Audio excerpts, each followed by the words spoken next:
The open meeting law requires that I notify the public that this meeting is recorded. Therefore, please be aware that an audio and visual recording of this meeting is being made by Boston City TV, part of the City of Boston Office of Cable Communications, and is being broadcast on Xfinity Channel 26, RCN Channel 13, FiOS Channel 962, and live streamed on YouTube, where a recording will be at the end of the meeting. And with that, I will hand it over to our chair, Jerry Boyd. Great. Good evening, everyone, and welcome to the October Disability Commission Advisory Board meeting. As always, we have a very robust agenda, so I will not take too much time. I will call this meeting to order, and we will start with introductions. Please, Andrea, help me if I miss anyone, or anyone jump up and down and let me know if I miss anyone. So, Carl, why don't you introduce yourself?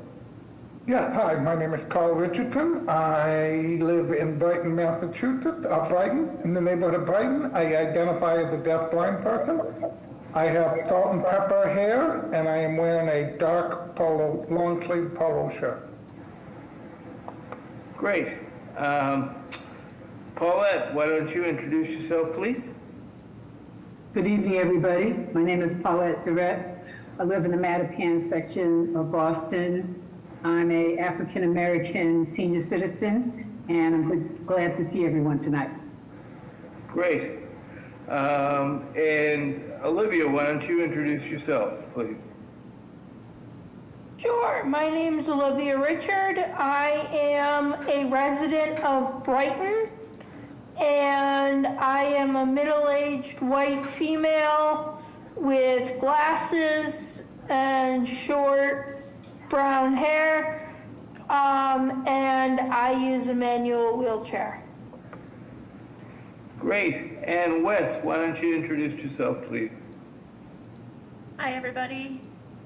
My name is Wes Ireland, and I am using sign language interpreters this evening, so you will hear female voices because I am using American Sign Language, but I am a man. I am a white man wearing a white shirt with pink stripes and the Patriots logo on the left chest. I'm very excited about their fourth win and hoping for future successes. I am an advisory board member, and I live here in the north end of Boston. If I may, it was very difficult to hear the interpreter, so I don't know if there's an issue with the microphone or what. Agreed, Rachel. Okay, thank you. Lori, can we switch? I'm gonna put in my headphones. Okay. Great. Should we wait till our... So this is Wes. Would you like me to repeat what I just said with my introduction? Sure. You can go ahead and repeat. It was hard to hear, so... Can you hear the interpreter now?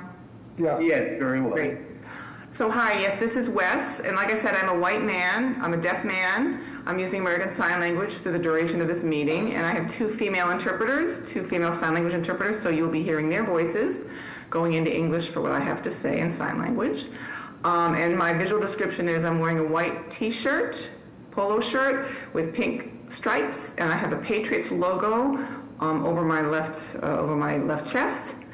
And because I'm doing that because I'm honoring the fact that they've just won their fourth game so far, and I'm hoping that they're going to be successful going through the season. And I'm a board member, executive board member, and I live in the North End. Wes, you're shorting them a game. They won Yeah, their it's the fifth game. fifth game. No, it was the fourth. They won the fourth game in. I'm going to differ with you, Wes. This is Carl. Number 5. On Sunday. They did on Sunday. It was their fourth game on Sunday. No. Their record is 5-2, Wes. They won their fourth game in a row Sunday. moving on. All right, yes, fourth in a row. Fourth in a row. Yes. Great. Anyway, hopefully that's the only thing we disagree on tonight. So, anyway, Paul, go ahead, please. Hi, my name's Paul Karen. I live in the West End of Boston. I have short cropped hair. I'm a Caucasian male. I serve as a mental health advocate through family members and friends and colleagues with mental health disabilities. I work as a supervisor in the planning department, and I'm also a vested member of Laborers Local 151. Thank you, Paul. And Tara, would you like to introduce yourself, please? Hi everyone, I'm Tara Southard. I am a little person who uses a wheelchair. I wear glasses and I have dirty blonde hair. I live in Roxbury and I am an executive board member. Great. And Richard, would you introduce yourself, please? Sure, Jerry. Richard Gillespie, live in Back Bay. I'm a white male. I have severely limited hearing, and I'm wearing a bluish sport jacket, and I hate to say it, but Jerry, you can relate to this. I have mostly gray hair. Right. Yes, I would very much be able to relate to that. Zari, please introduce yourself. Hi everyone, my name is Zari. I'm an outstanding. I'm from South Boston. I'm a white female wheelchair user, and happy to be here. Happy National Disability Employment Awareness Week. Fantastic. Thank you for that reminder, Zari. And yes, happy National Disability Employment Awareness Month. I am Jerry Boyd again. I live in West Roxbury, and has been alluded to, I have salt and pepper hair, mostly salt at this point, not pepper. And I'm wearing a Kelly Green T-shirt, and I wear glasses, and I'm also a wheelchair user. So, did we get everybody from the advisory board? Andrea? This is Andrea. Yes, I believe so. I don't see any other names, but if someone is present under a different name, please raise your Zoom hand and get introduced. Yep. And Commissioner, do you want to introduce yourself at this point?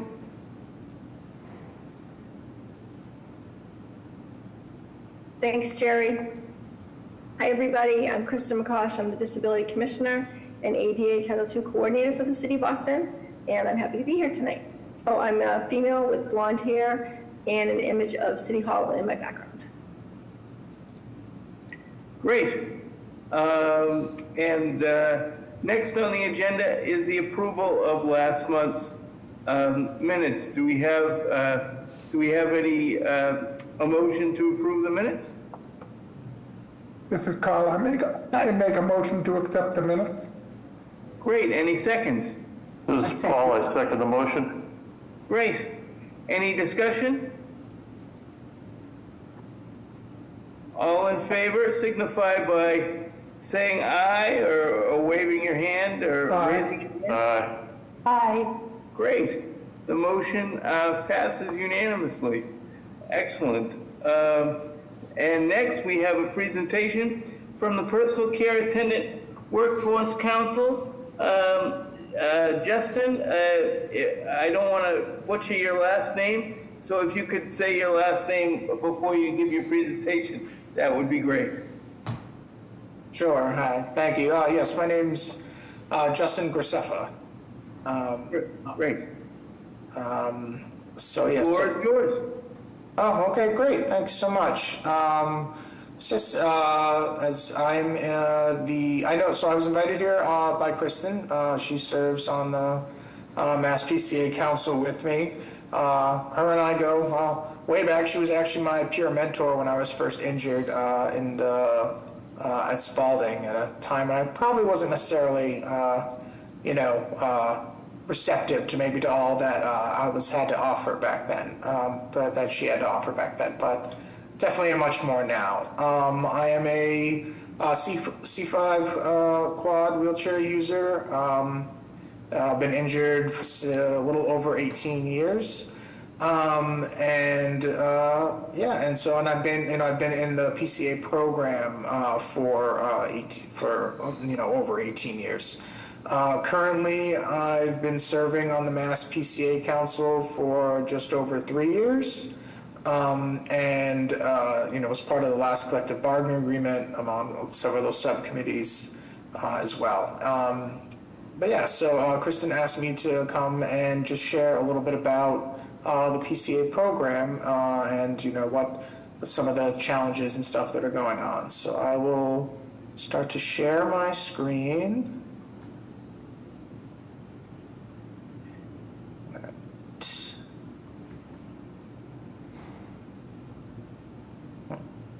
Hopefully, this isn't the right one. Sorry, everybody.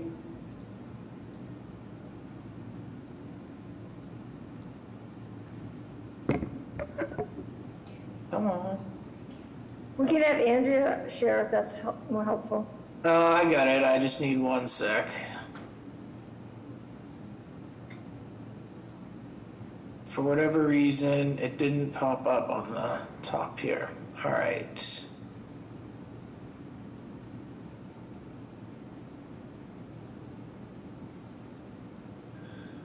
All right.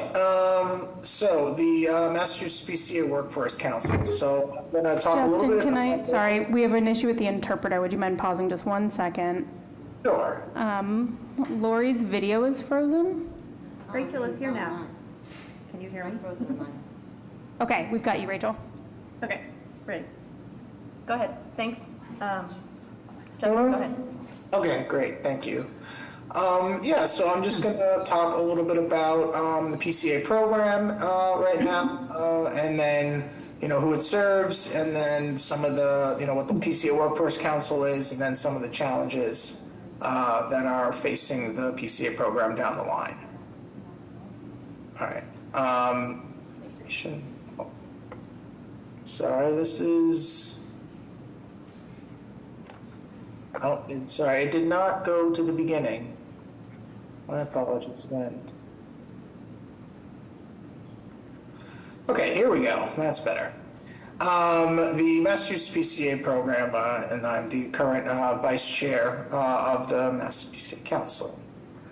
All right, great. So who the program serves. The PCA program is meant for individuals with permanent or chronic disabilities, keep their independence, stay in the community, and manage their personal needs. So for, I myself, spinal cord injury, that's, definitely a permanent disability, but, there can also be for more chronic disabilities or debilitating ones, things like MS, Parkinson's, cerebral palsy. But it can also be for people, who are blind, have hearing issues, have, speech issues, as well as several forms of autism, people who have, elderly people who have dementia. So it does serve a wide array of people in the, disability community.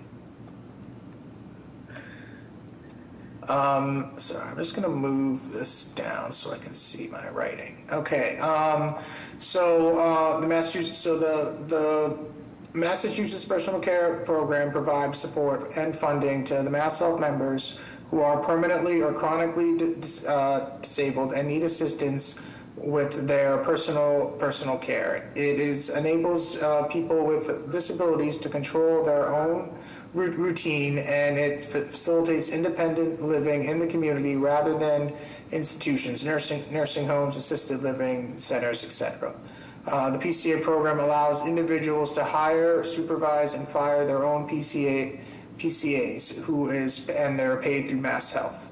In order to be eligible for the PCA program, individuals must have MassHealth Standard or Common Health, and must need hands-on help with at least 2 activities of daily living.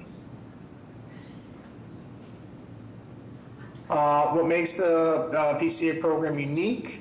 The Massachusetts PCA program is a self-direct care model. The people with the disability, the consumer, are in direct control of how and when their care is going to be given. The direct care model comes from the independent living movement, which is a disability movement. The PCA program is very different from the traditional medical model of having a certified nurse assistant come in, to take care of you, in your own home. And then consumers are able to live at their home with dignity and stay out of medical facilities. And the PCA program represents a, hard fought, hard fought and won, living independently in their homes. The PCA program, again, as I said, is a self-care program, meaning the consumer is the employer. The consumer employer is responsible for managing their care and overseeing their personal care attendants. Mass Health essentially considers consumer employers to be running a small business from their home. Mass Health's providing the funds, but the consumer is doing all other aspects of that business. PCAs do not work for Mass Health, an agency, the PCM, the Personal Care Management Agency, like the Boston Center for Independent Living, or the fiscal intermediary. PCAs work for the disabled consumer. They are the boss, the employer, the supervisor, and the scheduler. Consumer employers recruit, hire, fire, determine work schedules, train, supervise, approve timesheets, and evaluate the PCA's performance. They're kind of the be-all, end-all. Consumer employers must follow all program rules and regulations and keep track of their available hours to make sure they're not violating any rules. And then PCAs should not be hindering a consumer's ability to want to live independently.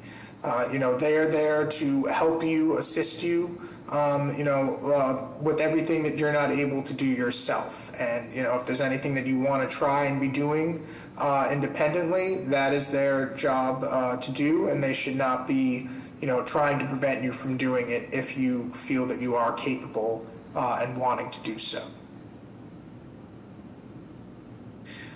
So the eligibility for the program, in order to be eligible for the program, you must need assistance with at least two forms of two forms of hands-on activities, such as ADLs. These are things such as mobility transfers, passive range of motion, transportation to medical appointments, bathing and grooming, dressing or undressing, eating and toileting. They're all the kind of direct care, hands-on aspects of the program. They're getting you in and out of bed. They're bringing you to the shower. They're, getting you dressed. So the core principles of it. In addition to that, there are the instrumental activities of daily living. They're called IADLs. They're things such as laundry, shopping, housekeeping, meal preparation and cleanup, transportation to medical appointments, maintaining medical equipment. They're not the hands-on, direct care aspects of the care where you're dealing with the consumer, but they are essential to living, a comfortable and independent life. We all want to wear, clean clothes, live in a clean home, have good food prepared for us. Some of the program logistics, there are approximately 60,000 PCAs in Massachusetts. There's about 45,000 consumers with disabilities served by PCAs. About 70% of the consumers are served by family members or friends who work for them as their PCA. The remaining 30% of consumer employers hire PCAs independently. A significant portion of PCAs are women of color and immigrants. Many PCAs work for more than one consumer. And PCAs are represented by the 1199 SCIU PCA union, which engages in collective bargaining with the PCA Workforce Council. So the inner workings of the PCA program, there are three main companies that make up the program and allow it to function. That's the Personal Care Management Agency, or PCM. These are things like the Boston Center for Independent Living, Stavros, among others.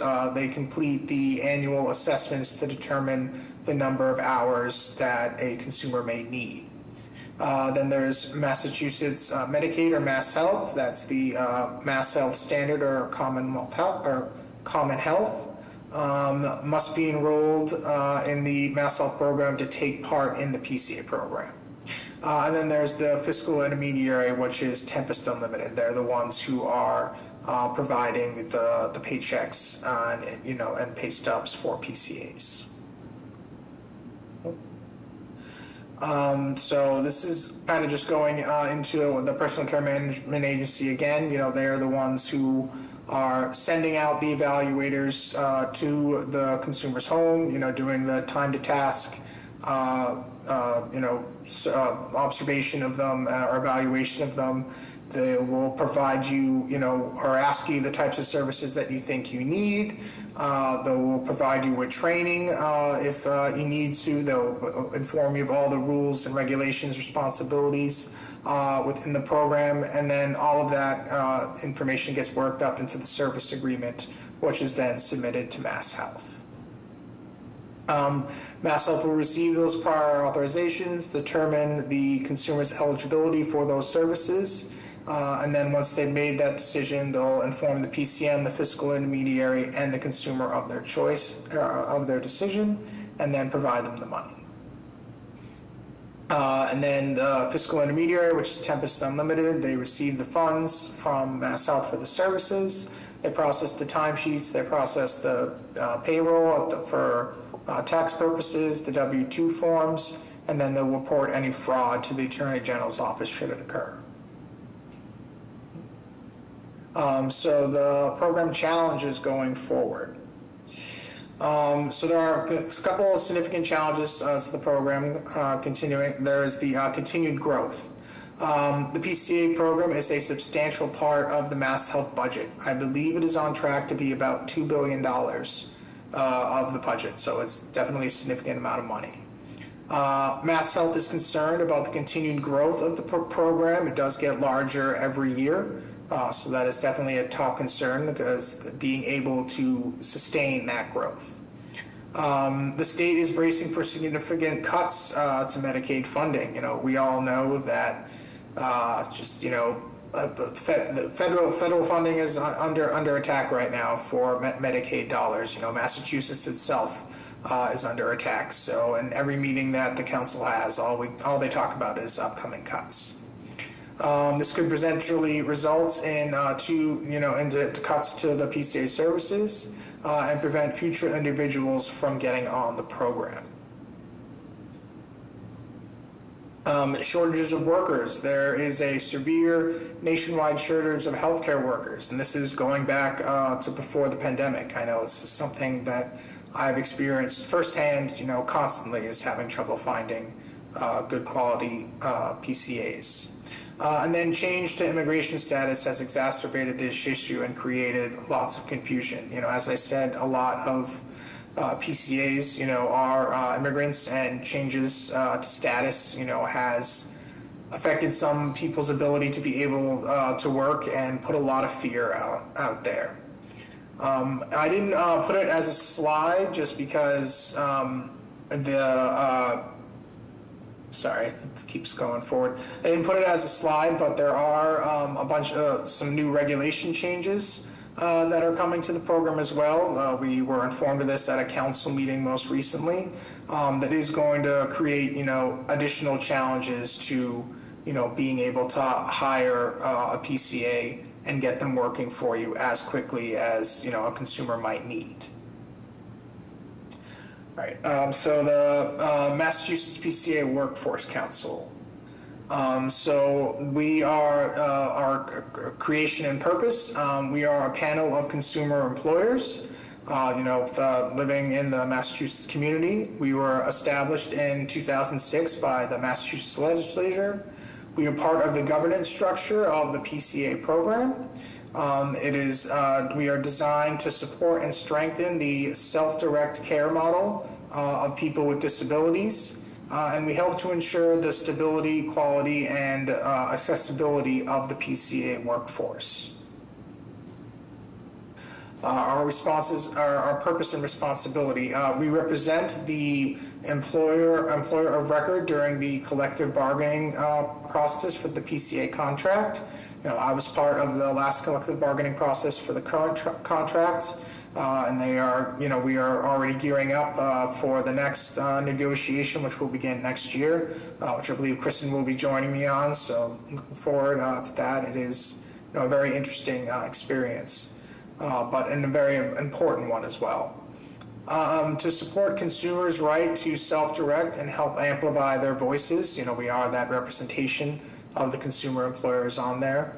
To improve the quality and stability of the workforce council, or of the PCA workforce, we want to make sure that there are, good jobs out there and good people that are fulfilling them. To develop and maintain the PCA directory, there is a Mass Health directory that for PCAs to look for jobs. Consumers can actually post jobs as well, and you can find out, what their availability is, the types of things they need, all that sort of stuff. To advise the state on policies affecting the PCA program, that is kind of a very key thing that, we work very closely with them to, explain to them how, these policies are going to have an impact and the importance of, getting the information out there. We also work very closely with the 1199 SEIU PCA Union. We have several, joint committees with them. We talk to them on a regular basis. They are our partners in this. And to promote fair wages and working conditions for PCAs through our subcommittees. We have the Labor Management Committee, which, discusses all issues that come up for PCAs, the Training Committee to develop new training programs, the Racial Justice Committee to talk about inadequacies and the deep racial divides that can occur within the program. Our recruitment and retention task force, to find more PCAs and keep them going. We also, this past year, developed a task force on developing new training materials for consumer employers and how the program works, which is a little bit how this presentation came together, as well as another to prevent abuse and neglect of consumers and kind of fill the holes and gaps in the system that are there.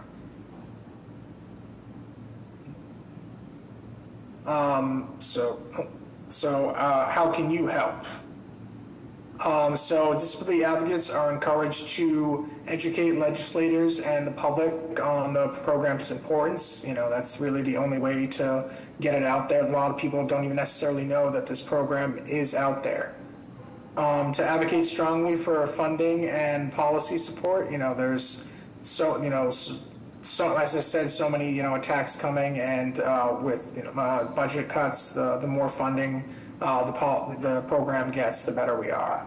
Attend public meetings, meetings such as this, our council meetings, our subcommittee meetings. There's also the Disability Alliance. I know there are other, advocacy groups meetings that occur within the state on a regular basis, so going to them. Writing letters of support and concern, especially to your elected officials, any news outlets, anything that you can get out there. And then to reach out to your contacts and, get them to be active too.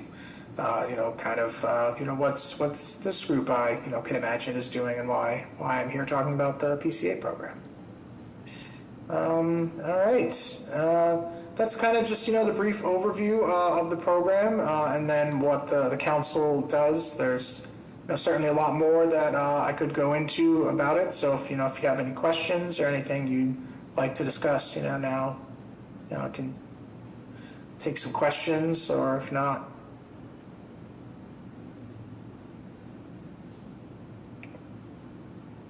Thanks, Justin, for that very, very thorough overview of the program itself and specifically what the council does. And I want to thank you and your other council members for your hard work and for, advocating, for the program and for those of us who use the program. I really appreciate that.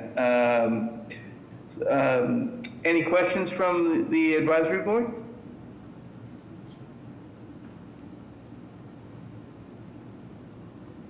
No, great. Let's see. This is Andrea, Jerry. I don't see any questions from the board. There's one question from the public in the chat, if you'd like to take questions from the public after the board. Justin, this is Jerry again. I have a question. You said at the beginning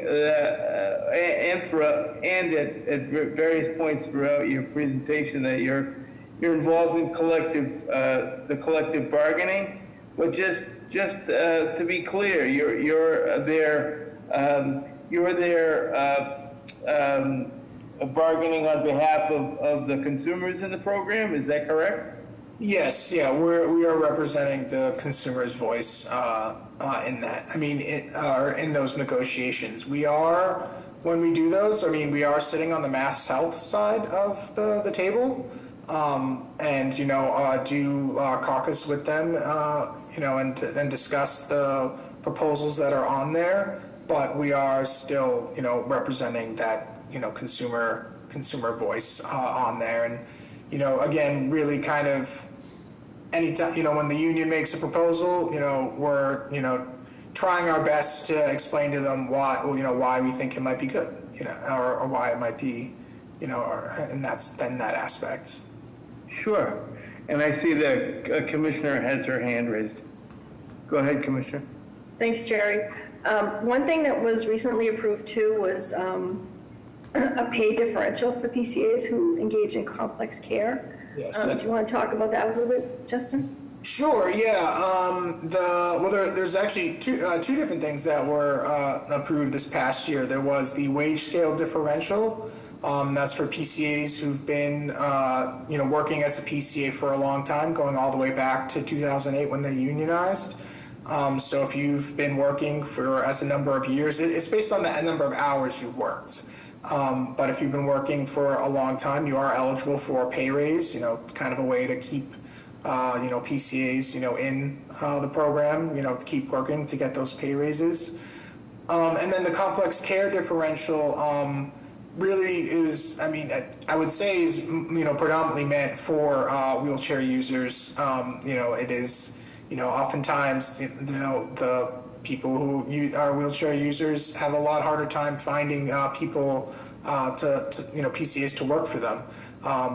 And so this was kind of a differential that was put in place to be a little bit extra incentive to get, consumers who have those more complex issues, who need more than some of just the more basic ADLs, that will get an extra $3.25 per hour. I'm not 100% sure if Mass Health has officially announced what that criteria is going to be, but it is going to be a consumer who does a bowel program with rectal stimulation. So if you have a bowel program, then you'll be eligible for it. And then if you have intracatheter feeding tube.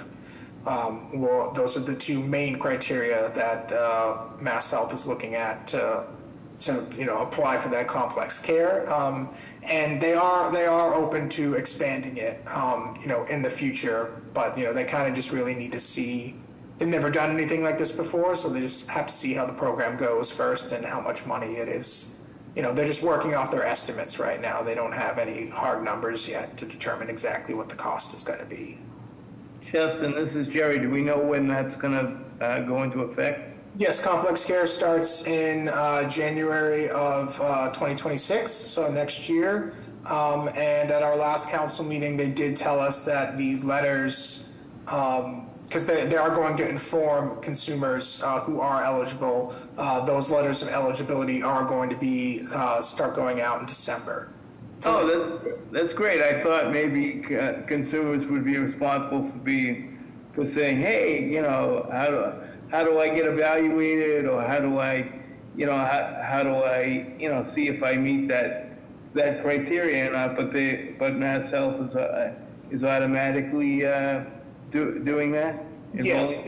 Yeah, they do have they do have all, you know, all the data supposedly, you know, of who the people that would apply for it. It's already noted on the prior authorization, or at least it's supposed to be notated on the prior authorization. So that's where they're getting the estimate of how many people it will be.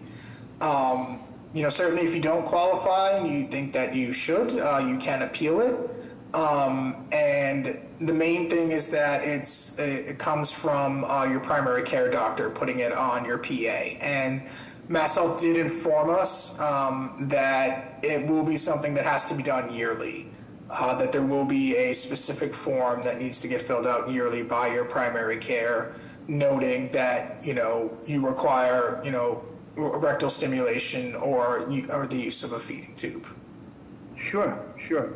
Thank you for that. And just one other question. You said that the council was just informed of some regulations that could make it difficult to either find or retain PCAs. Are you able to go into any of that now, or is that going to be coming down the pike?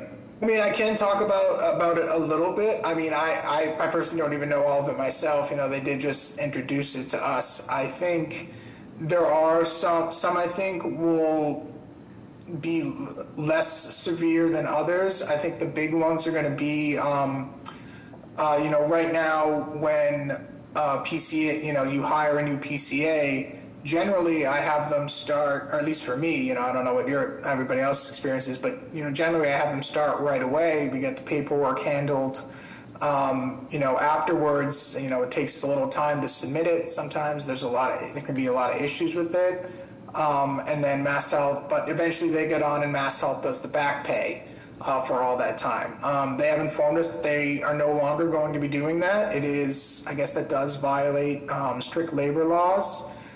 So it will be that all new hire paperwork will need to be submitted and approved by Tempus before PCA can start. So there will be kind of a time gap, or, you know, between, you know, like I said, you know, when I hire a PCA, I need them to start immediately.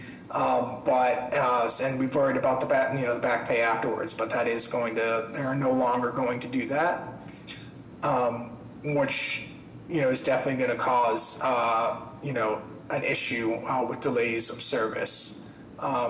You know, Mass Health is really pushing their electronic new hire system, which is called Paperworker, and it's, you know, a guided system that, you know, walks you through step by step what needs to get signed, and anything that is missed will get flagged. So, you know, if the consumer didn't sign a spot that they were supposed to sign, or the PCA didn't sign it, you know, it will show up and can't be submitted until that's fixed. So will be the fastest way of getting people on there. But yeah, there will still be a delay. Sure. Thank you for being able to share that, and thanks again for coming to the meeting. I know, Andrew, I was just going to say too, they are going to be announcing some listening sessions in November for the upcoming changes. Okay. I don't have the dates in front of me, but look, you can be on the lookout for them. And I know, Andrea, you said that there was a member of the public that would like to ask a question. I know we typically wait until public comment, but if we have time, you know, I don't see any reason why we can't allow that question now. Sounds good. It's a pretty quick question, but I also saw Wes raised his hand with the Zoom hand function. Right. Not sure if he has a question. I don't see his hand raised, at least on my view. But anyway, if you do have a question, please, Wes, go ahead. Hi there, it's Wes. Yeah, I did. I did have a question, and I don't know if maybe it's not part of the presentation, but is there any other thoughts about the PCA services now in terms of the exempt services, the exempt category? What do you mean by exempt?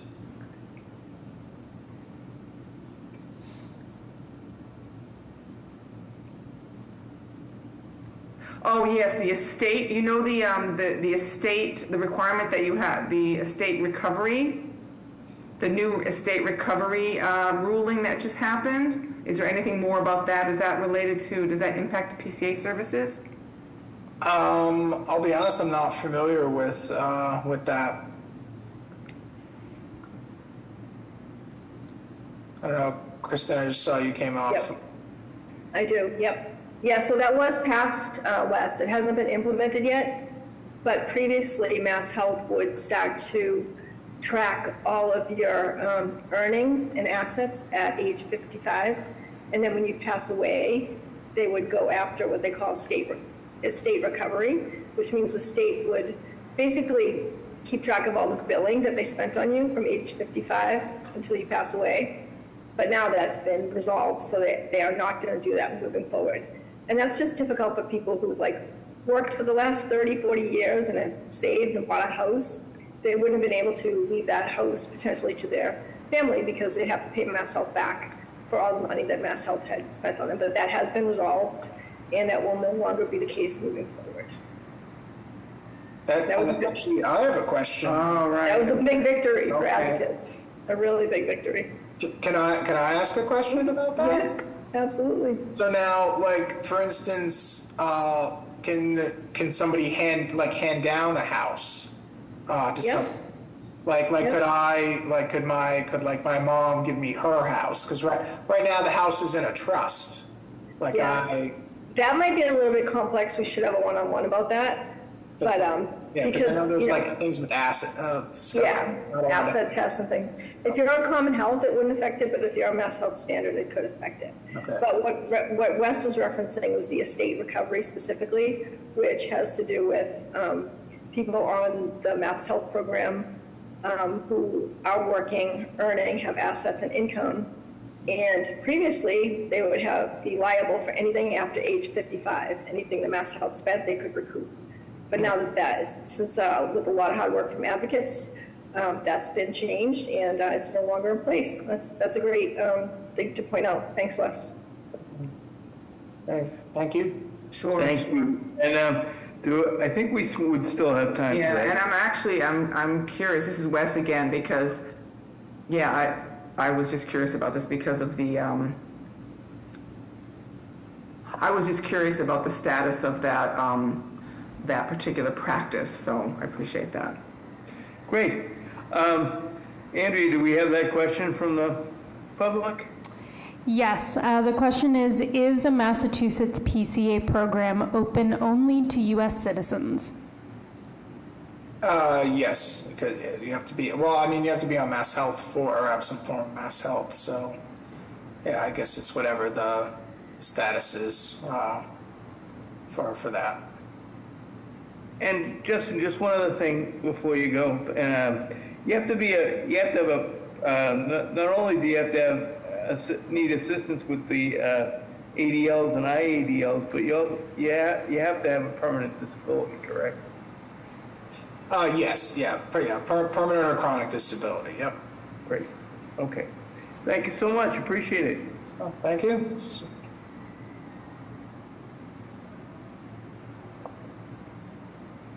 And next on the agenda is the chair's report.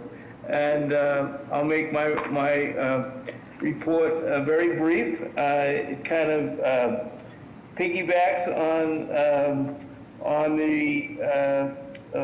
the report that Olivia gave in my stead. I wasn't able to attend last month's meeting, but I know she and the commissioner talked about early voting and different ways that folks can vote. And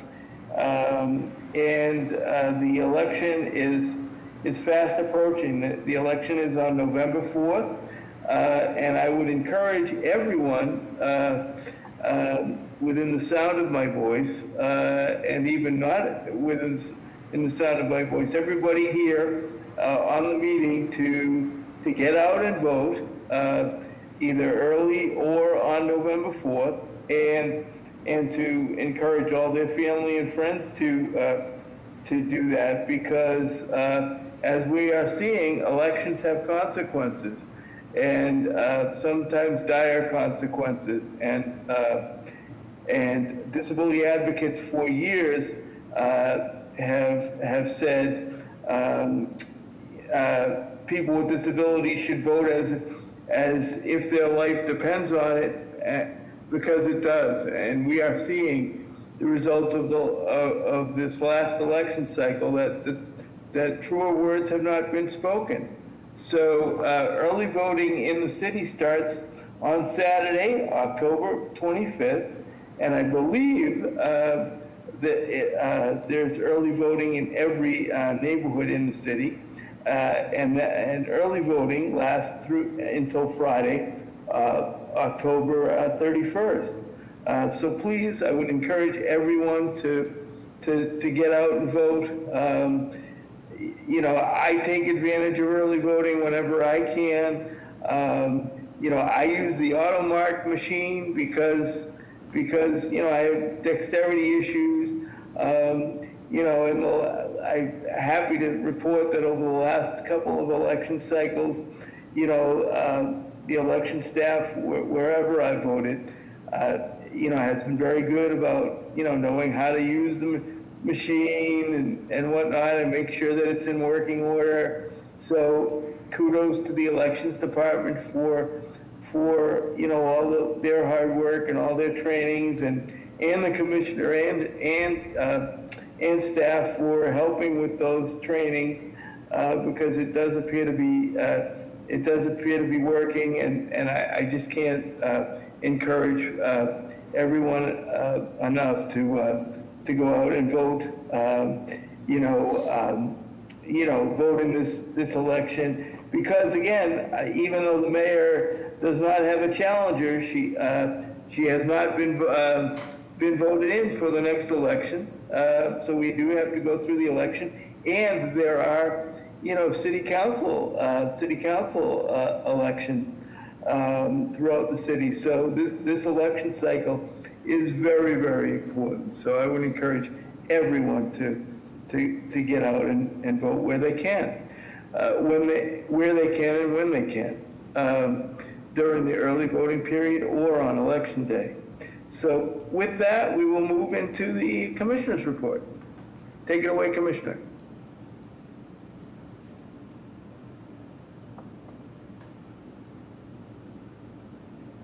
Thanks, Jerry. And yeah, I just wanted to extend my thanks to Justin. Like he said, we've known each other for a very long time. And if any board members have any questions that do come up, you can always reach out to me as well, because I've been on the PCA program for many years and I know a lot about it. So with that, we will share my slides, and I will give my report is a little bit brief tonight. So we will start with just what Jerry was talking about. Municipal elections 2025. As Jerry said, in-person voting is on Tuesday, November 4th. Again, Mayor Wu is running unopposed, but many city councilors are not. So if you don't know your polling location, there's a link in my slide deck. You can click on that and find out where you should vote. Early voting, as Jerry said, is October 25th through October 31st, Halloween. And you can find polling locations at the link in this deck also. And as Jerry said, they are different dates in different neighborhoods and also in Boston City Hall. The deadline to register to vote is October 25th at 5 p.m. So you still have time to register if you haven't yet. And the deadline's coming up quick though, so please pay attention. One other thing I wanted to update people on, because you may not have heard of this, but it's a very interesting day that we have in Boston, so I thought I'd share it with the board. It's called Boston Deployables Day. So this is a day when the city does a lot of work behind the scenes on flooding and mitigating climate change. So Many city buildings and many private buildings have temporary barriers that they can deploy in the event of a predicted flood. And they're metal barriers that form like a fence around a building to protect the building's infrastructure and systems from flooding. So the city has one day every year where all the buildings who have this system in place deploy it, and they put it up so people can see what it looks like. My office does a lot of work behind the scenes to make sure that people with disabilities are considered in all flooding and other emergency situations. And with deployables particularly, we make sure that when they are deployed, that there's an accessible path of travel still. People can still get in and out of buildings if they're using a wheelchair. Recently, there was some discussion about channeling people into a bike lane instead of the sidewalk on a flooding event, and if deployables are in place. So we want to make sure that the bike lane is safe and accessible to people with disabilities. And if you click on that link, there will be some pictures. You can see what the temporary flood barriers look like. It's just a really interesting thing, and I figured you may be wanting to see it to check out the barriers and the access that we've worked on to create in case of an emergency flooding. Okay, next slide. So some department updates. As we know, this is National Disability Employment Awareness Month, and we've been hosting our 4 annual webinars that support disabled residents who are seeking employment. So our webinars are always on Wednesdays in October, and they're open to everyone. We've held 3 so far. The first one is Pathways to Employment with the City of Boston.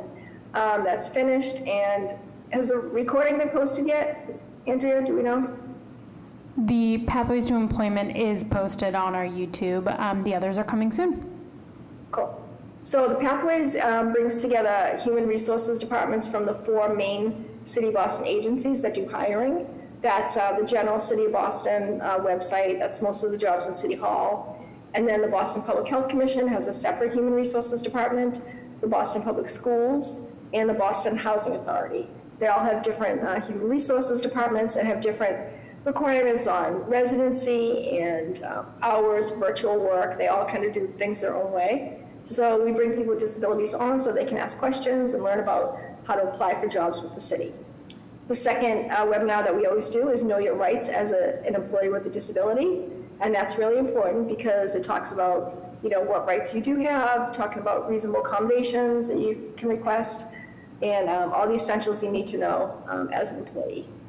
The third webinar that we had was on banking and savings and other tools for financial empowerment. As Justin mentioned, you know, his mother has a house in trust. There are all kinds of issues to consider when you have a disability because you may have to not save an amount of money, or you might not be able to have too many assets, or you know, you need to figure out what to do with your paycheck once you get it if you haven't worked before. So that's a super helpful webinar, and you can always watch that once it's posted on YouTube. And then the big one still coming up a week from tonight is the Triple A's of housing, finding accessible, affordable, and available housing. And that's with the City of Boston, the Mayor's Office of Housing. We'll talk about lotteries, first-time home buyers, and other products and tools that are available from the city to help get people housing. Another event that we do every fall is a civic engagement event, and we usually do this in person in City Hall. We usually invite people to come into City Hall and to see the City Council chamber and meet their representatives and, you know, register to vote. But in order to accommodate people's busy schedules, we held an evening session this year. And since no staff are there in the evening, we did a virtual information session. It was well attended for our first virtual event, and so we're going to just try to assess it over the course of the year and see if we want to do another virtual one next year or if we want to go back to the in-person event. But it's always one of our favorite events because we really love it when people with disabilities use their voice, whether it's coming to these board meetings or testifying at City Council or even, as Jerry said, just going out and voting. So anything that you can do to get involved in local government is going to really be impactful, not only for you, but for everyone with a disability. Next slide. So just a few updates about the advisory board. One thing I did want to mention was that the Disability Policy Consortium had an event last week where they presented the John Blinsky Award. As many of you know, John Blinsky was a longtime board member on our advisory board who passed away several years ago. He was a lifelong advocate and founder of the DPC. John was an amazing board member, friend, advocate, and we love John. And this year, Carl Richardson was honored with the John Linsky Award. So really proud of Carl. And the award is presented to an individual or a group who's gone above and beyond service to the disability community, from grassroots activists to systems change catalysts to legislative leaders. And we know that Carl does so much work at the State House to improve accessibility, and he's just a huge advocate as far as communication for people who are deaf and blind, his work with the FCC, and then all his advocacy about transportation as well. So congratulations to Carl. We still have 3 open seats on the advisory board. The openings have been advertised. We did a press release, and we received a lot of interest. Myself and Andrea are currently doing interviews with prospective candidates, and we hope to make recommendations to Mayor Wu by the end of the month. So stay tuned. It would be great if we could have these 3 seats filled in January. And then just a note about in-person meetings. Just checking on board members' interests in resuming in-person or hybrid meetings in January. I know we've brought it up now and again, but it has been 5 years since the pandemic. We've been meeting virtually 5 years. It's gone by pretty quickly when I think of it, but just wanted to open that up to the board to see if there's any interest. We could always do hybrid, but wanted to see if anyone was interested in coming back in person. This is Andrea. I'll just add one extra sentence, which is that with a good number of potentially new folks who need swearing in and a number of you who are on holdover status who may need re-swearing in, part of this is us asking if you all want to come in person in January, do all that together, and we could invite, that way, one, you're all doing it all at once, and we may be able to invite the mayor as well. So even if you're not ready to say, yes, I'm gonna come back all 10 meetings next year, wondering your interest in January, at least for an in-person event with your new members. I will say, this is Jerry, just to chime in, that we did discuss this at the executive committee meeting this month, and you know, I'm definitely in favor of you know, an in-person swearing in for January, and if we combine that with a meeting, that, you know, that's all the better too. So yeah, we can see how it goes. Count me as highly in favor of a in-person swearing in anyway, and that would be great if we had the three new members, and if the mayor could participate and swear us in, that would be even better. So. And this is Carl. I totally second that, because many of the newer members I've actually never met in person. So it would be kind of cool to meet some of us in person, and we don't have to do this all the time, but occasionally I think it would help to have an in-person meeting. Great. I saw that Olivia had her hand up, and my report's going to pivot in a minute. Did you have a question about something we just discussed, Olivia? Sorry, I had a comment. I'm very much in favor of in-person meetings. I think it'll also give us a chance to boost public attendance and make us more accessible to the Boston that we seek to represent. Okay. And for those of you who aren't able to attend in person, I see Tara's comment in the chat. Don't worry, we will at least be hybrid, but it would be great to see everybody in person. And we can use January as a little test to see how everybody feels, how it is to get back into City Hall. So thank you for those who commented. I'm going to go to the next slide, and I'm going to turn it over to Andrea for an update on the airline rules and regulations. Yeah, hi Commissioner, thank you. This was a request from an advisory board member to update folks on, particularly because as we've reported to you all as a commission, as an office, we have met and did some work on this back in 2024. So to recap, in December 2024, the Biden administration finalized a new regulation or rule related to wheelchairs and airline travel. The rule, for example, requires annual training for airline staff and contractors who handle wheelchairs or who support people with disabilities. The rule created specific expectations for what exactly airlines must do if a wheelchair is damaged or delayed, and a whole bunch more things. But there's not a lot of room on here. So regulations like this are typically given a specific effective date, a few months later, to give affected entities time to plan, right? They actually had to develop those trainings if they didn't have them already, that kind of thing. When it was finalized in 2024, the effective dates ranged, depending on which portion of the rule was being impacted, from January 2026 to June of 2026. Sorry, that should say January 2025. The Trump administration recently announced that they are pushing back that effective date for a number of new requirements. Basically what they're saying is we are not going to enforce the following 4 things. Airlines' liability and their specific requirements for mishandled wheelchairs, the annual frequency that was required for the refresher training, pre-departure notifications, and fare differential when it comes to reimbursements.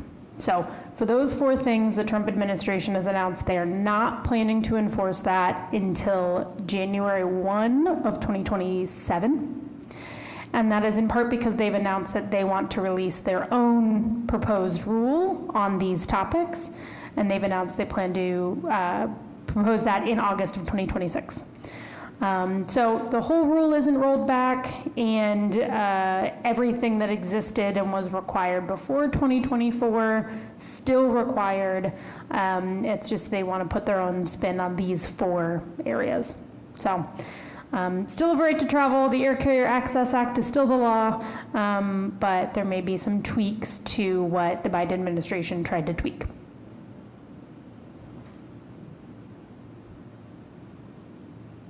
Great, thank you, Andrea. And then another thing that we do every couple of months is get an update on the Boston Public School transportation from Dan Rosengard. And I believe Dan is with us tonight to give another update. Welcome, Dan.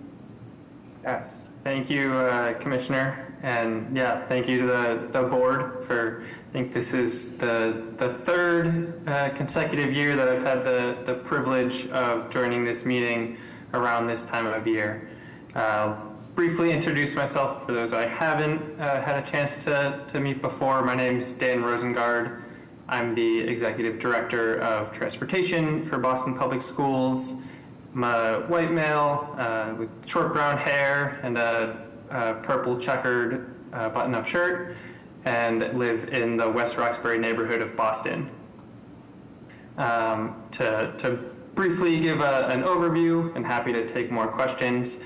Boston Public Schools Transportation, we provide yellow bus service for about 20,000 students in the city of Boston who attend both Boston Public Schools as well as charter, private, and special education out of district schools.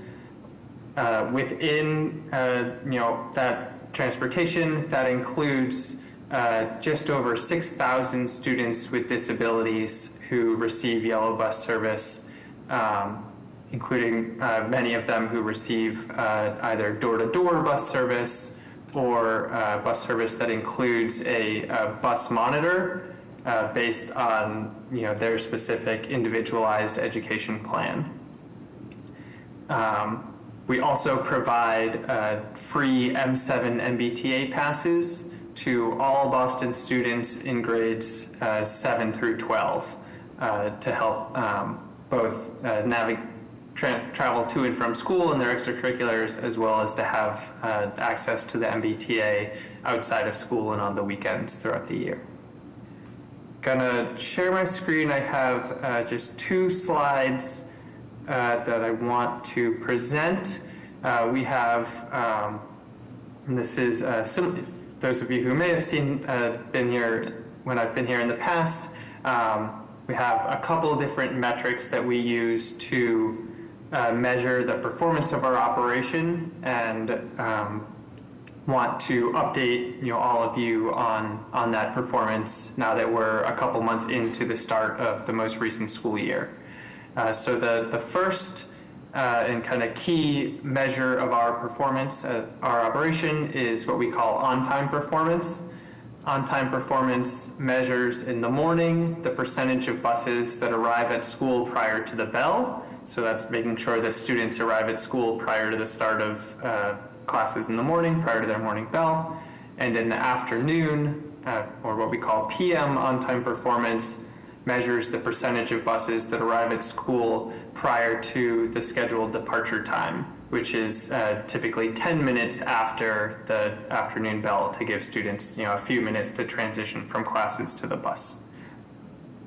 We've had, so far this school year, we've had, although we're not where we want to be, we've had a very strong start to the school year, particularly relative to past years. So on the first day of the school year, we had the highest on-time performance on record for day 1 of the school year, both in the morning and the afternoon, which was we were very happy about. And so far this school year, our morning on-time performance has averaged 89%, which is the highest on record for this up until this time of this period of the school year. And in the afternoon, our on-time performance so far this year is 83%, which is our second highest on record. We were in 2023-24, we were 85% so far, through this period of the year. So on-time performance, that's kind of the primary measure of our performance. We also are very focused on staffing, and then what we call coverage, to make sure that we have the staff and we're providing the service that's needed to all of our students. And so we started this school year with 700 fully staffed with both bus drivers and bus monitors.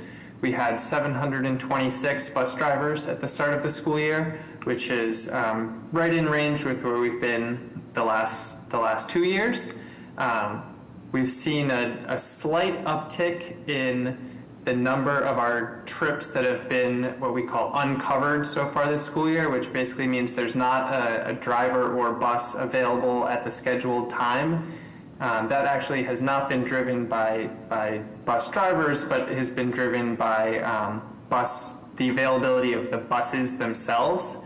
Our fleet has been aging over the past several years, and we saw some delays at the start of this fall with we had 40 new buses that were supposed to arrive over the summer that were delayed until the fall. Those are starting to arrive over the next couple of weeks. And we also saw some parts that we had ordered as far back as last February that were supposed to arrive over the summer, and because of, unfortunately, some of what we're seeing happen on the federal level with tariffs and trade in general, those parts were delayed getting into the country and then arriving to us. So we saw some challenges with our bus maintenance and just availability of buses at the beginning of the year. And as a result, we saw the percent of uncovered trips ticked up from where it was last year at 0.16% to this year it's been 0.48% so far this school year. And we're working hard to get that number back down as close to 0 as possible. And then we started this school year with 713 bus monitors. A bus monitor is an additional adult on the bus who's there to support students with disabilities who require additional support to ride the bus safely. And we have one thing that we've been very focused on and very pleased to see is we've continued to see decreases year over year in one of the most important metrics that we track, which is the number of students each day who don't have their required bus monitor.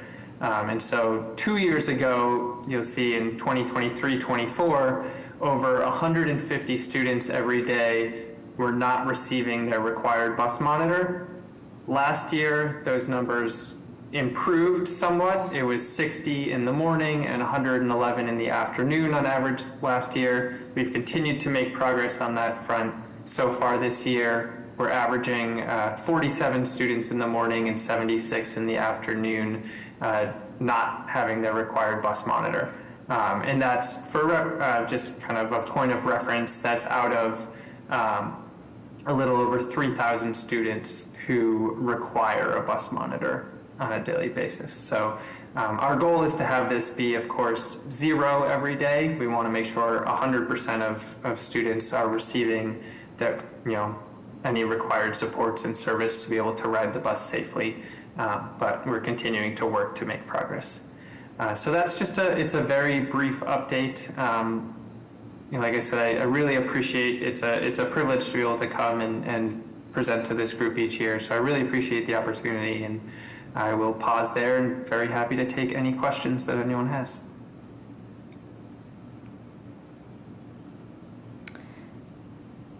This is Andrea. Jerry, there's a question in the chat from Wes I can read out if you'd like to recognize. Sure. Thank you for your report, Dan. Glad to see that there's improvements, but we also recognize that even though there's 89% on-time performance or 83%, that still leaves 10% or 11% of buses that aren't on time, parents' schedules get disrupted, student schedules get disrupted. So I know you're continuing to work on that, but yes, Andrea, please read Wes's question. Yep, so Wes Ireland in the chat has asked, does the on-time performance metric include the door-to-door service?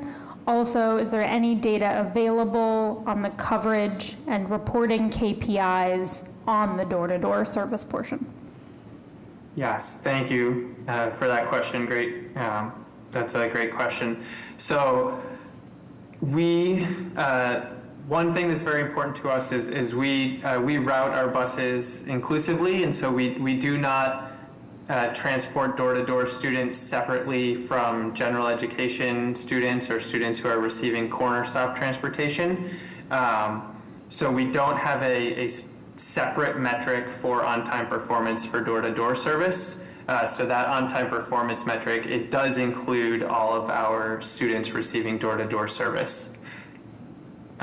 We have done some analysis in the past to try as best as possible to look at how service for students receiving door-to-door transportation is specifically, and we found that it is very much in line with the overall on-time performance. It doesn't seem to be higher or lower. And then you also asked, is there any data available on the coverage and reporting KPIs on the door-to-door service portion? So I think, my answer would be very similar, which is because we are routing and transporting all students, whether they receive door-to-door or corner service together, we don't have KPIs specific to door-to-door, but those coverage KPIs would include students receiving door-to-door. And then I do see there's 2 other questions in the chat, and Andrea, if it's okay, maybe I can read those out and answer those. Defer to the chair, but I'm thinking he'll say yes. Yeah, this is Jerry. Go right ahead, or if the advisory board member who is asking the question wants to ask it,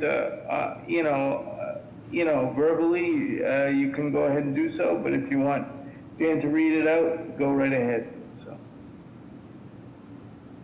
go ahead, Dan. Okay, thank you, Chair. So I see there's one question from Tara. How are uncovered bus students getting to school? And then there's another question, which I think is very similar, from Erin Gatchell.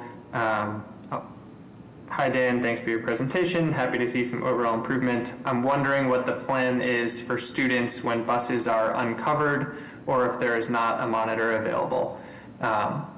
So excellent questions. And yes, that is really, really important, is making sure that we're getting all students to school. So when a bus is uncovered, so meaning that the entire, there's not a driver or a bus available for that bus, what we will do is we will communicate to families and to schools who are impacted to let them know that there's not a bus available at the scheduled time. And then as soon as a bus or a driver frees up, completing their regularly scheduled trip, another bus or driver, we will then send coverage for that trip. So we will always make sure to send coverage for every trip. Unfortunately, when a trip is uncovered at the scheduled time, it typically means that that coverage is going to be delayed and potentially significantly delayed. And similarly, if there's not a monitor available for a trip, and that means a student who requires a monitor is maybe not able to ride at their scheduled time, we'll communicate that to families and offer and can provide as needed a backup bus with a monitor as soon as one is available.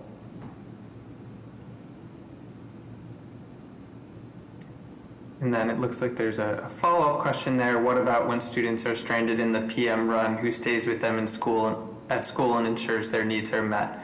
And so, great question. I think that from the transportation side, the process would be very similar, which we would communicate to the school and family, and then get a backup bus there as soon as possible to transport any students home who are stranded there.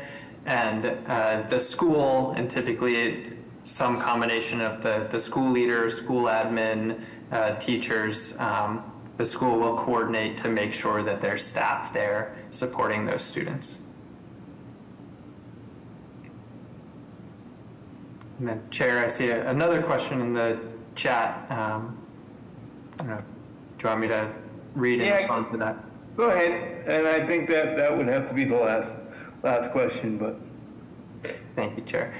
So there's a question: when I report a school bus driver driving dangerously or aggressive, what happens? This happened twice in the last year.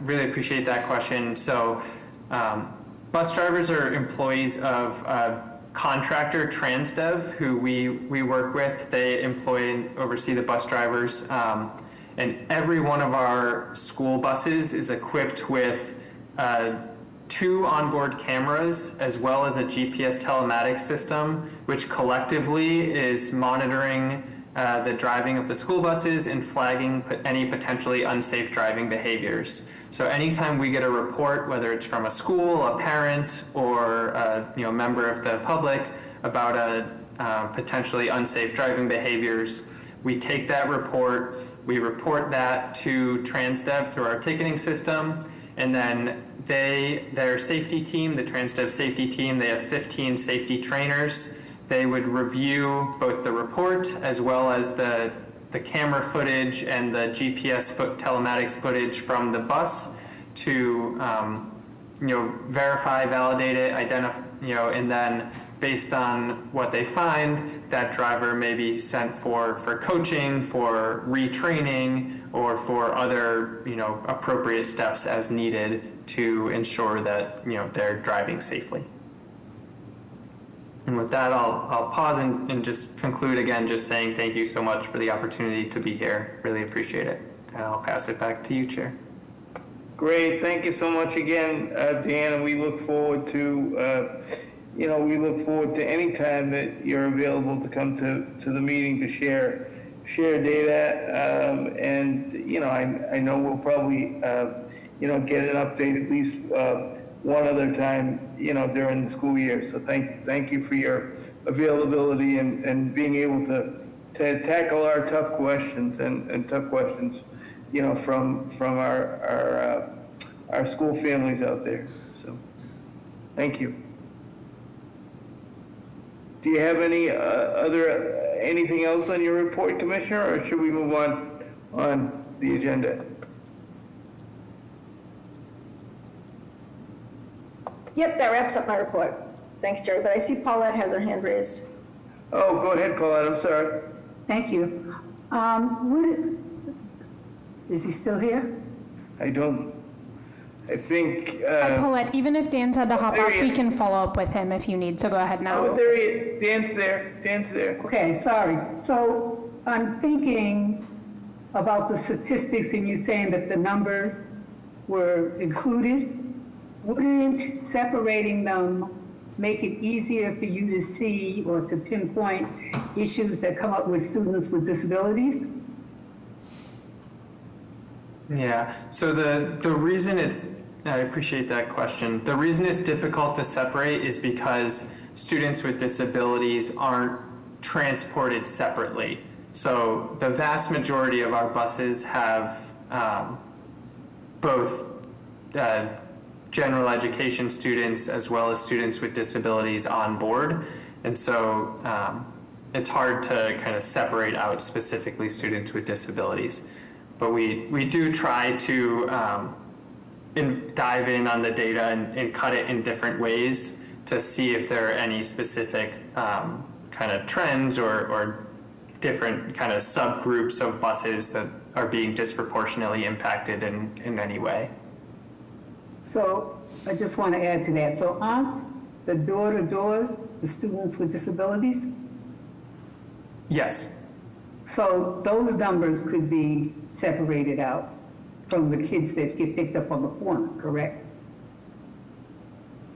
Not necessarily, because most buses will have some corner pickups and some door-to-door pickups. Okay. So it is possible to have the door-to-door statistics, but not to separate out the corner pickups.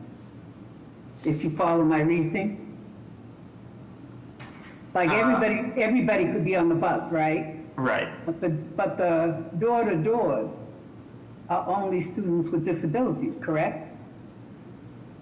Yes. So you could keep those numbers separate. I guess. I think all the routes have basically a mixture of both corner and door-to-door. Okay. Yeah. All right. I hope you think about that. Yes, well, we'll definitely take it back and try to think about other ways to cut the data. Okay. I know we had another question in the chat, but in the interest of time, I really am going to move us forward, and we can get you an answer to that question, the person that put it in the chat. Thank you for raising the question. And again, thank you, Dan, for your presentation. And we can see how families out there want answers to their questions, and it's a hot topic. So we definitely will either have you back soon or get more data from you on a regular basis. Thank you so much, Dan. Thank you. All right, next on the agenda is the architectural access report from Patricia. Go ahead, Patricia. Thank you, Jerry. Hello, everyone. My name is Patricia Mendez. I'm the Director of Architectural Access for the Disabilities Commission. I am wearing glasses and I have short hair and I'm wearing black today. Today I'm going to briefly talk about the new Cutter School. So I'm going to share a brochure. I hope you guys can see it. Can you see my screen? Anybody give me a nod? Yes. Yep, we can see it. Thank you. The new Cutter School is a brand new Boston Public School, and it has been opened, and our Commissioner McCosh was invited to the ribbon cutting. It serves 60 students, ages 3 to 21 years old, and I'm going to share the whole brochure, and I'm sharing the name and email of the principal and the assistant principal.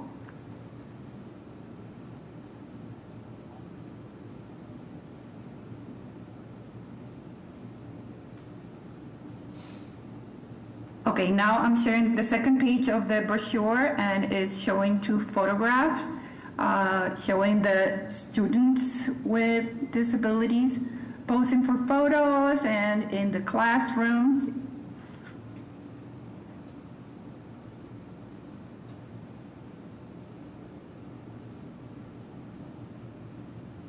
Now I'm going to the next page, and this page shows one of the outdoors spaces, and it shows some trees and greenery, and also the outdoor space that has an accessible route. It's all flat with a great accessible surface and open air, and you see the blue sky on the outdoor space. And the other photo is showing the literacy center, which is an indoor space, and it looks very open, and it has a lot of light. These spaces are going to be therapeutic spaces, and there's a music therapy and expressive arts space, and also a literacy center.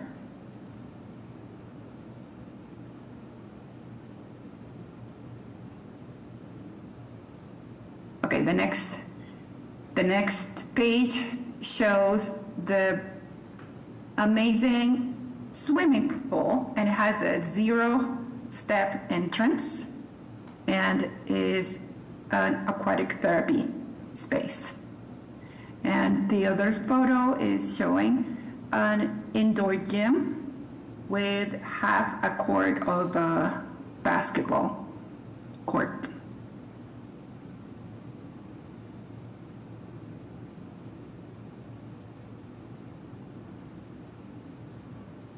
The next slide shows 3 different photos of students with disabilities having fun and receiving instruction.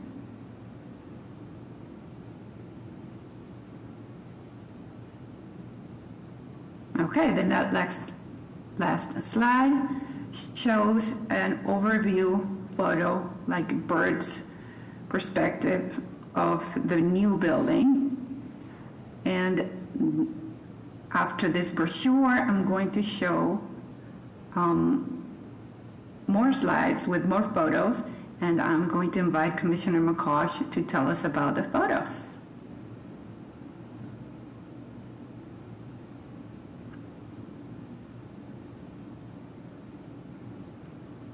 So I can jump in if you want, Patricia. Please. So the Carter School was, it's a brand new building. It's built on the site of the former Carter School. And the programming used to be what was called multi-handicapped students. And it's students with complex medical needs, sometimes called medically fragile, students with mental, cognitive disabilities and physical disabilities, who are really, lucky to be able to go to this school because it has so much, built-in space that benefits them. It's like the building is actually part of the therapies that they get. So the zero entry pool, like Patricia mentioned, they have a rooftop playground, which is fully inclusive. And I got to go to the school yesterday or earlier this week to do a reading with students. And I got to try out some of the play equipment that's all accessible on the playground roof. Do you have those pictures, Patricia? Yeah, here we go. So that's a sound machine on the left. and you just pull it, or you can bang on it, and it makes all kinds of acoustic noises that are stimulating for our students. And then on the right, we see a communication board. The students can point to different letters or emotions. Those who can't communicate verbally can use the communication board to let teachers and assistants know what they need or how they're feeling. So that's a great tool. And then the next slide is pictures of me on a swing and on a carousel. Two things I haven't done in a long time, but all the play equipment is fully accessible. So it was a treat for me to be able to try it out. And then the best part of it was an accessible trampoline. Do we have that picture? Oh, it gave us a video, so I can. Oh, okay. That's okay. We can send it out afterwards, but I was able to try the accessible trampoline, which was really fun. So I'm just highlighting some of the fun aspects of the school. There's a longer shot of the swings that are all accessible. But like I said, the building is really built for fully immersive learning. Like Patricia said, there are bright open spaces. They paid attention to acoustics and all the features that are necessary to help kids thrive and learn and grow. And our architectural access team, Patricia and her staff, worked with the Public Facilities Department of the City of Boston to do the plans for this building. So we were really excited to see it finally built and open for the students who go there. I think right now they have 52 students, but they can go up to 60. So it's really a model for inclusive learning for students with multiple disabilities. And I was really happy to go do a reading, especially we talked about National Disability Employment Awareness Month, and we read books by disabled authors, and I answered questions for the students. So it was a very nice outing that we had, and I look forward to going back again. Turn it back to you, Patricia. Thank you, Commissioner. No, that's it for my report. Short and sweet. Great, Patricia. Thank you so much, and thank you, Commissioner, for highlighting the work of the school. Before I saw the information on the news this week, I'm glad it did get coverage. I had no idea about the school, so that's great that it's such a model for accessible and inclusive learning, and that the play structures are all accessible.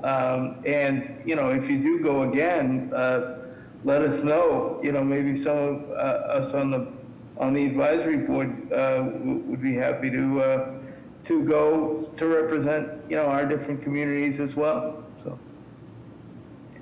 and I see Zari had a question or a comment. Yeah, thank you very much, Patricia and Commissioner. I think this is such a beautiful model, and my question has to do, especially since this is National Disability Employee Awareness Month, I wonder if there is any thought behind perhaps hiring faculty and teachers with disabilities in the school who would be mentors as well. So that's one question. And then the second question is around the disabilities that are included within the school. Is there specific disabilities or any kind of disability that is complex in nature? Yeah, so those are two really good questions. One thing I will say, one thing I was really happy to see was one of the students one of the professionals who works in the library is a former intern of ours at City Hall. She was a Boston Public School student with a disability, and she did an internship with us probably about 10 years ago. And she went on to college and then graduate school, and now she is working at the Carter School as a librarian. So I was thrilled to see her there. And as far as teachers with disabilities, I'm not sure how that would work. I know that, anybody is, I'm sure they, they hire, they interview people who apply. I'm not sure how the I just don't know what those statistics are, but I do know that one of the reasons they wanted me to come is because I do use a wheelchair, and having that representation is so important for students, like you said, because one of the questions that they asked me was, who do I see as an inspiration, and like who inspires me, someone with a disability? And I talked a little bit about Judy Heumann because we were, they're actually reading her book, Rolling Warrior, about her life story. So they all knew Judy, and we're happy to hear that. And then I also talked about, some of my mentors in Boston, how we have a lot of disability advocates who started the independent living movement, like Charlie Carr and John Kelly, and a lot of other people who have been in the movement for years, and Zari, you as well. And then I talked about the students themselves who inspire me to do my work. So it's a great point, and I can say I don't know, but I did see one of the staff members, not a teacher, but staff member, the librarian, who has a disability. This what was is the other question? Commissioner, is about the student population. And my understanding is that the population is students for whom inclusive general education is not the best fit for them, which tends to mean students with multiple and complex disabilities. BPS is committed to inclusion. Every school is an inclusion school, but this school is designed for students who need additional supports that would be difficult to get in an inclusion school. So that does tend to be, the superintendent has described them as among the most medically fragile students in the population. Great. Thank you again, Patricia, for your report, and thank you, Commissioner, for representing us at the school. It seems like a very, very cool place. And again, just thank you for going and representing. And the next part of the agenda is just the board member shout outs. Don't be shy, but don't feel like you have to shout out. But if there's anything that you haven't shared yet tonight that you want to share about something that you've done since the last meeting, or maybe something that you forgot to share at a previous meeting, feel free to, now's the opportunity to share. And I do see Olivia with her hand raised.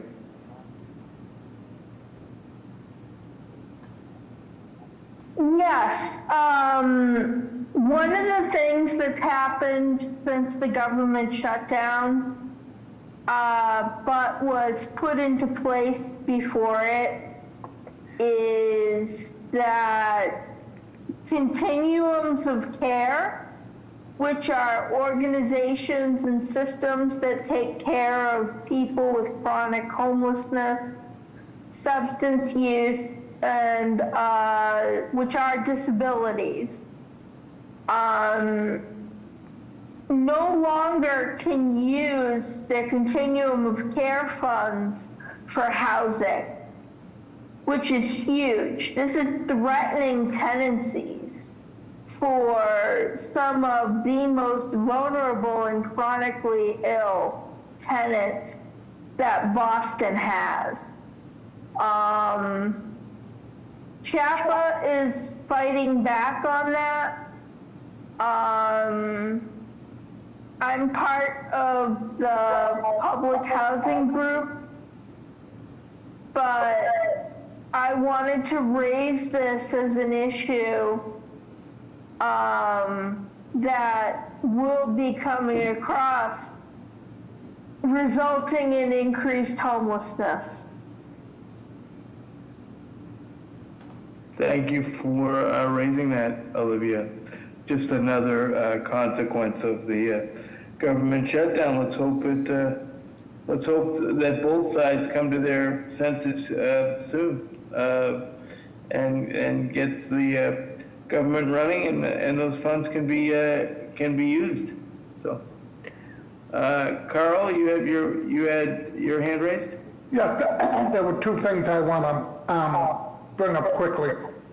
So, the first thing is that next Tuesday on the 28th, the City of Boston is having a hearing proposing an ordinance on autonomous vehicles where they're doing a study to look at the financial impact on union drivers and things. While I don't think that's a bad thing, what concerns me about the study that they're proposing that the mayor take on, it does not really have anything from the resident point of view, not just people with disabilities, but the elderly, those to which owner of vehicles is a barrier, those who can't always access public transportation. I think there's a lot of potential benefit. I do think that, you know, we need to ask the right questions, like, are there going to be wave vehicles for wheelchair users? And, you know, so I think there's some questions to ask, but what concerns me about the hearing next Tuesday is they're not asking those questions and they're not really looking at it at the potential impact. They're only looking at it on how could it affect drivers. So I would ask anybody, I'm planning on testifying at the hearing next Tuesday, and you know, just if you don't feel like going, at least watch the hearing after the fact, and maybe you can learn a little bit. So that Tuesday the 28th at 2 o'clock in the City Hall Council Chambers. The other thing I wanted to ask was, a number of months ago, Jerry, and others from the Boston disability community participated in with IHCD on looking at bike lanes for people with disabilities. I believe on behalf of, you know, the city of Boston. I was wondering if the commissioner's office could maybe share what was done with that study and what's going to be, how they're using it. So those are my two things I wanted to talk about. Thank you. Yes, Carl, thanks for highlighting that. I know I participated along with you in the bike lanes study as well. I don't know if we have time right now. Andrea, do you want to share, have any information about the upcoming hearing that you can share really quickly, or do you have any information about the IHCD bike lane study? Yeah, I'll give very quick, and then we can definitely get into more details on the bike lane study at our next meeting. On the hearing, it's a hearing on an ordinance proposed by city councilors. It's not an ordinance that has been proposed by the mayor's office. So I will say it is not the mayoral priority in terms of how to address autonomous vehicles. That's all I know for now, but I can present more when I learn more. On the bike lanes, we did finish, IHCD did provide us a report that we have met with the Streets Cabinet about. We've developed a handful of next steps related to bike lane design. Some of them involve research. For example, are there things like speed bumps for bike lanes? Not that we know of that anyone's done. Let's find out. So some research questions that we're taking on, as well as some design priorities that we're going to start trying to standardize, from green paint and signage to reflectability on dividers between parking lanes and bike lanes to make sure that they're visible. So I can definitely provide some more details next month. I don't want to get too technical without slides and images and text in front of me, but definitely some action items came out of that report. So thank you both and everyone else who participated. Great, thank you. Paul, you had your hand raised. Yes, just a quick on Mental Health Day was October 10th. From a mental health perspective, and October 10th. October 2025 is a significant month for mental health.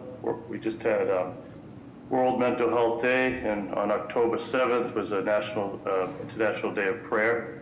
It's also ADHD Awareness Month and Depression Awareness Month.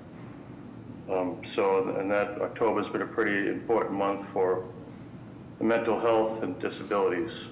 So I just wanted to run that by everyone. Although the dates have passed, it's still plenty of resources for the whole month throughout the world. And on one more thing, I was able to attend a documentary last night at Mass General called White 9. I don't want to go into it too much. We were able to go and meet executive producer Bill Barton, and it's about 3 gentlemen who have experienced physical disabilities and the awareness they have brought to housing and civil rights over the last 3 decades for physical and mental disabilities. I don't want to give too much away, but if folks could maybe look up White 9, it's a disability documentary. It was shown last night at the Russell Museum at Mass General. It'd be well worth people's interest. Thank you. Thank you, Paul. And Zari, I see you have your hand raised.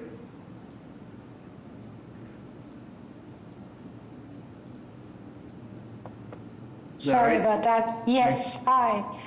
Well, Paul stole my thunder, but I'm glad he did.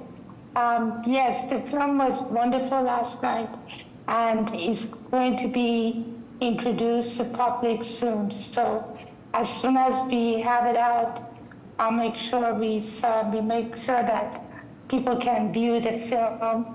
But Charlie Carr was one of the people who was showcased in the film, so I highly recommend it if you have an opportunity to see it. But I also had, if I may, 2 announcements to make.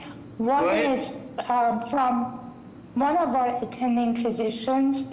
His name is Richie Sapp, and Dr. Sapp is an emergency physician at Mass General Hospital, and he's hosting a MGH Disability Health Day, and basically they are looking for people with disabilities who would like to share their experiences and help teach residents how to provide better care. They want to have a small group session where residents can practice talking with and learning from people who are deaf, blind, nonverbal, or have intellectual, developmental, or physical disabilities.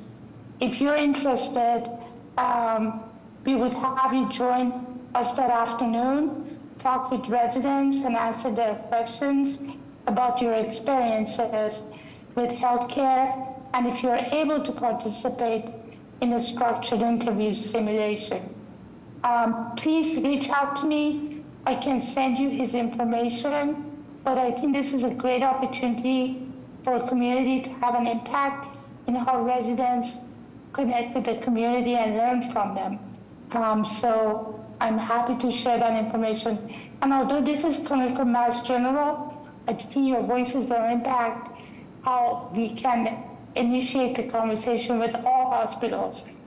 So this is a great project. And then the second event is coming up next week on the 29th, and I put the information in a chat, but basically it's sponsored by our Disability Employee Resource Group at MGB, and we are calling it Celebrating Disabilities and Elevating Voices. Our keynote speakers are Charisma and Cole Sidnor, who are YouTube sensations, and they're going to be speaking about the interable relationship and how they have marketed themselves to have a business. And then in the afternoon, we have internal resources where we are working with community to support employment within healthcare and even outside of healthcare. So we would love to invite you to join us. And if you need more information, feel free to contact me. Thank you. Great, Zari. Those are great opportunities and resources. Thank you. Rich, you have the floor, sir. Oh, thanks, Jerry. So the Baker Center for Children and Families, which is the premier entity around this area, if not throughout the country, that deals with kids' mental health and helps their families cope with the challenges their children face, is having its Super K Walk on Saturday morning on the Esplanade. It's a very inexpensive event to attend, and if anybody would like to or even be able to attend as my guest, just to familiarize yourself more with the Baker Center, just let me know. It's a family event, so if you have a spouse, a significant other, children or parents or others you might like to bring, they're more than welcome. I think you'll enjoy it, and hopefully the weather will be warm enough for all of us. Thank you so much, Rich. In the interest of time, I am going to move on. Thank you for everybody who shared, and if you have anything else to share, you could, definitely put it in the chat. But thank you for everyone for sharing this month. And next on the agenda is old business, and forgive me, but I think, Andrea, we said at the exec meeting that we didn't have any old business. Is that correct? That's correct. Awesome. So moving right along on the agenda then is new business. Does anybody have any new business that they'd like to propose for the advisory board?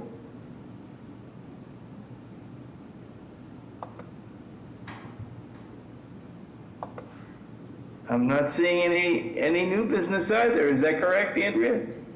This is Andrea, not seeing any hands raised or comments in the chat. Awesome. So we will have a few minutes for public input then. This is the time that we have set aside. I do know that we have answered several questions in the chat from members of the public, and I appreciate that you raise those, at the appropriate times. We do, value and rely on your public input every month, but this is the time of the meeting where you can ask about anything that we've discussed tonight or any other matter. Andrea, there are some rules, though. Is that correct? That's correct, mostly technical rules. Hi, this is Andrea. If you have a question or a comment that you would like to make, you may notice you can't simply unmute yourself. Please use the Zoom raise hand function. Turn on your camera and wave. I'll scroll through the gallery to see you waving. Or note in the chat that you have a question. Once you are recognized by the chair, I will send you a request to unmute, or if you would like to sign your question in American Sign Language, I will pin you so the interpreters can find you. We do limit public input to 2 minutes, so you will have 2 minutes to make your question or comment before we move to the next member of the public. Jerry, I will let you know if I see anyone raise a hand or put a comment in the chat. Yeah, please, because as of now, I don't see anyone. I do know that we had several members of the public join us this evening. So again, I would want any members of the public to have an opportunity to have their voices heard. So please feel free to ask a question if you have one.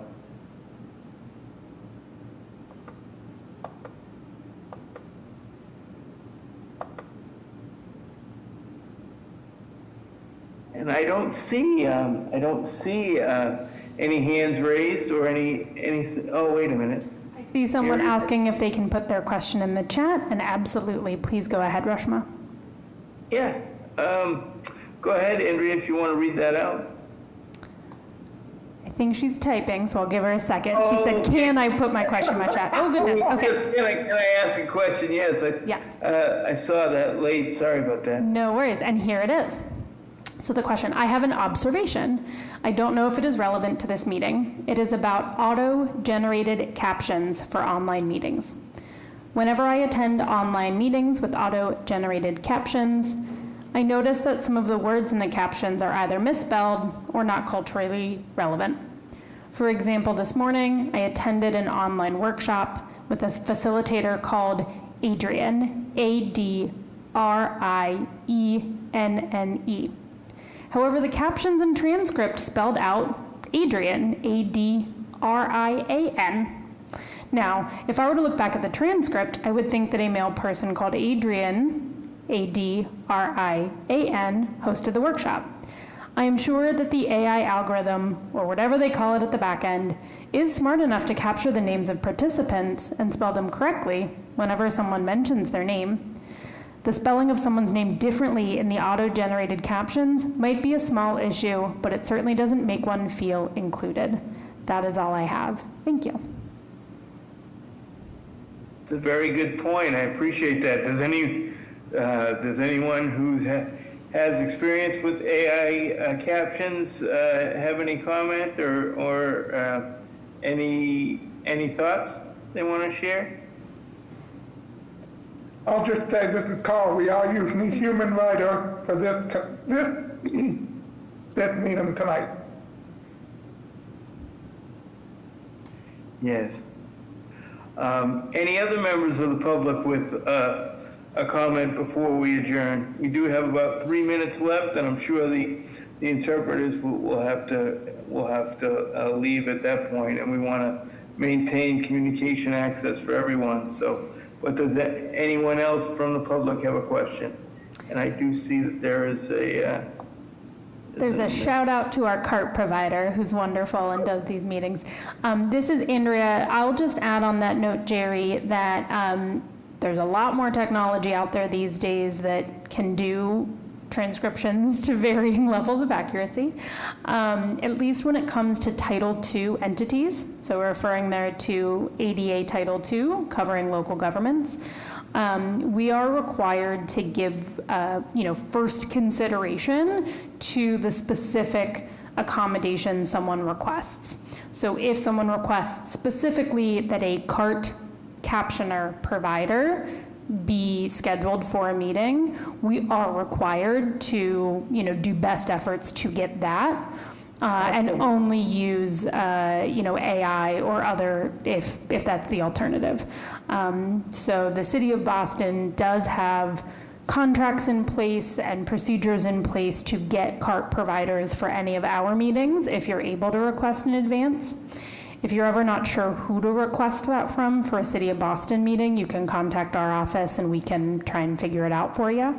But yeah, it's a wild world out there of technology, working or not for transcriptions, unfortunately. Sure, and Zari had a comment regarding this too. Andrea, if you want to read that out. Yeah, sure. Her comment in the chat is, I wonder if we can discuss use of apps such as text-to-speech, including AVA, as an alternative to CART. I wouldn't be opposed to having that as a future agenda item. I don't know if the Commissioner's office has any thoughts. Or Andrea, you want to have a comment or anything? We're always happy to learn about new tech and make sure we're using the thing that works best for people with disabilities. So always happy to hear from the board about what works well for you. Great. So maybe we can discuss it at a future meeting. But in the interest of time, Carl, do you want to make your motion?